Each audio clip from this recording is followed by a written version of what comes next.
Imagine you're sitting in a quiet room and someone turns on a television at full volume while 3 different people start shouting at you at once.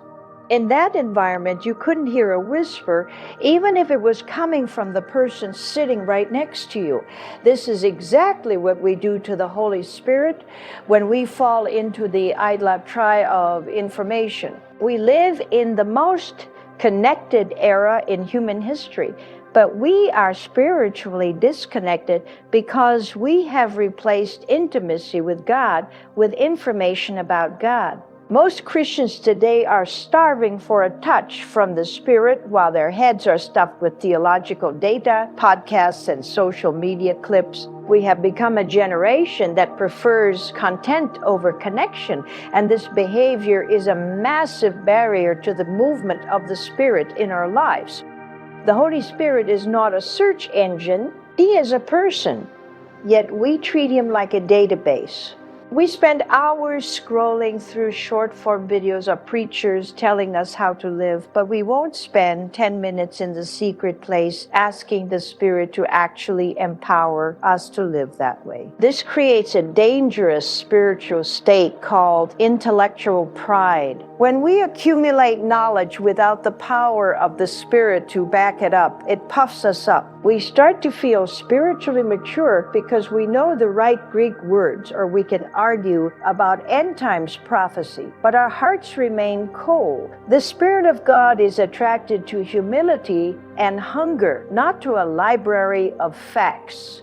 If you want to know why the heavens feel like brass when you pray, ask yourself if you've been seeking the hand of God through information rather than the face of God through fellowship. There is a specific kind of noise that acts as a jamming signal for the Holy Spirit. It's the constant roar of digital distraction. We have lost the art of being still. Psalm 46:10 says to be still and know that I am God. The knowledge of God that transforms the soul is found in the stillness, but we are a people who are terrified of silence. We plug in our headphones the second we wake up. We check our notifications during church. We listen to worship music to feel something, but we never stop the music to actually listen to what the Spirit is saying.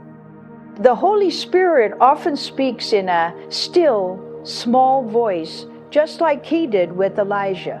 If your life is a non-stop storm of media, you aren't pushing Him away so much as you are drowning Him out. He is speaking, but you've tuned your frequency to the world's noise. This behavior also creates a vicarious faith. We start living through the revelations of others. We want to hear what the Holy Spirit told a YouTuber or a famous pastor, but we don't want to do the hard work of waiting on Him ourselves. This grieves the Spirit because He wants a direct relationship with you. He didn't come to just talk to the person on the screen. He came to dwell inside of you. When you prioritize information consumption over spiritual communion, you are essentially telling the Holy Spirit that His direct presence isn't as interesting as a 60-second clip about Him. You are trading the living water for a picture of a glass of water. To fix this, you have to break the addiction to the scroll. You have to create Sabbath spaces in your day where no one is talking but you and the Lord. The Holy Spirit is a gentleman. He won't shout over your favorite podcast. He is waiting for you to put down the phone, close the laptop, and say, Holy Spirit, I don't want to know more facts about you today.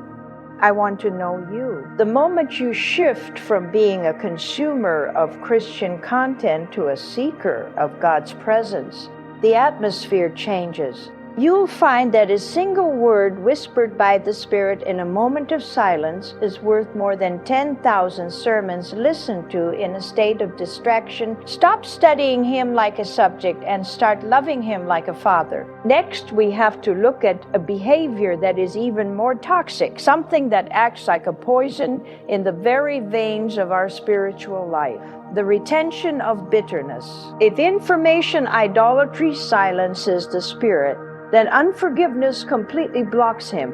Many Christians wonder why their prayers feel like they are hitting a ceiling, and the reason is often found in a grudge they are refusing to let go of. The Holy Spirit is the Spirit of grace. When we harbor a spirit of malice or legalistic anger against someone who hurt us, we are operating in a kingdom that is diametrically opposed to the one the Spirit represents. You cannot walk in the power of the one who forgave his executioners while you are holding a debt over your brother's head.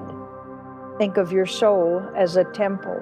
In the Old Testament, the temple had to be cleansed of all defilement before the glory of God would fall. Unforgiveness is a form of spiritual defilement. It's a rot. When you hold on to bitterness, you are essentially saying that your justice is more important than God's mercy. This creates a legal clog in the Spirit's pipeline.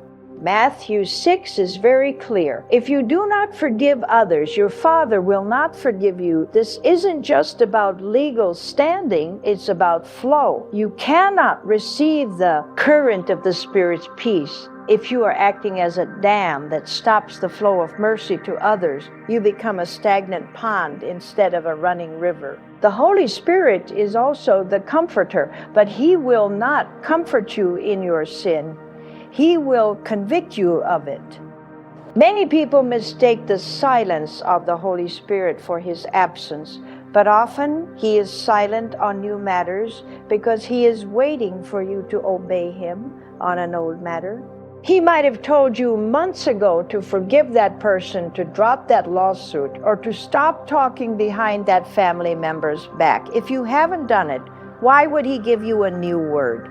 He is waiting at the point of your last disobedience. Most dry seasons in the Christian life aren't caused by God moving away. They are caused by us staying put in our bitterness. Finally, we have to address the most innocent-looking behavior that pushes the Spirit away: self-reliance. This is the good person's trap. It's the behavior of the Christian who does everything right, but does it all in their own strength. We plan our ministries, we manage our families, and we do our devotions, but we never actually wait for the Spirit's wind to blow.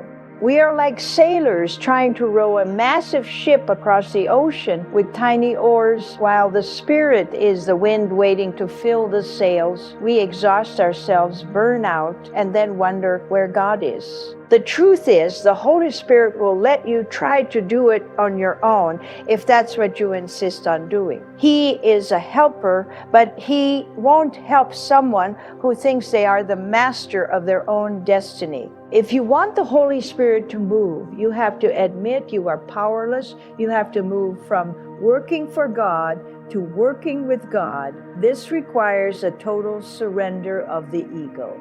It means starting every task by saying, "Spirit, if you don't show up, this is going to fail." It's in that place of total dependency that the Spirit finds a home. He doesn't want your talent. He wants your yieldedness. When we stop trying to force things to happen and start waiting for His leading, the push ends and the pull of the kingdom begins. This brings us to the moment of truth where the information must become transformation. You have seen how the subtle shift from gratitude to grumbling, the tiny cracks of compromise, the noise of digital distraction, the poison of a grudge, and the exhaustion of self-reliance all act as a wall between you and the fire of God. But the most important thing to realize right now is that the Holy Spirit is not hiding from you. He is waiting for you. He is a person of infinite patience. And the very fact that you feel a tug in your heart while hearing these words is proof that He is still speaking. He hasn't left the building. He's just waiting for you to clear the atmosphere so His voice can be heard again. The invitation today is not to try harder or to become a better version of yourself through sheer willpower. That would just be more self-reliance. The invitation is to surrender. It starts with a simple, radical act of honesty. You have to go before Him in the quietness of your own heart and identify which of these behaviors has become your default setting. For some of you, it's the constant internal narrative of not enough that has fueled your complaining. For others, it's a secret habit or a small sin that you've been justifying for years. Whatever it is, the Holy Spirit is inviting you to bring it into the light. Light is the only thing that can displace darkness. And confession is the way we open the windows. Imagine what your life would look like if you stopped grieving the Spirit and started hosting Him. Imagine the peace that passes understanding guarding your heart even when your bank account is low or your health is struggling. Imagine having a discernment so sharp that you know exactly which way to turn at every crossroads because His whisper is clearer than the world's shout. This is the normal Christian life described in the New Testament, and it is available to you the moment you decide that His presence is more valuable than your pride, your distractions, or your right to be angry. I want you to take a moment right now. Don't wait for the video to end. Don't scroll to the next thing, and just breathe. Invite Him back into the spaces you've kept for yourself. Say, Holy Spirit, I am sorry for pushing you away with my noise and my self-sufficiency. I clear the throne of my heart today. Come and take your rightful place. When you make that exchange, the dry season ends. The clog in the pipe breaks. The fire that was quenched begins to flicker back to life. Religion tells you to do more. The Holy Spirit tells you to yield more. Stop fighting for your own way and start flowing with His. The power you've been looking for isn't in a new technique or a deeper theological mystery. It's in the simple, humble fellowship with the Spirit who already lives inside you. He is ready to lead you into the greatest season of your life, but He won't pull you there. He will only walk with you if you are willing to let go of the things that offend His holiness.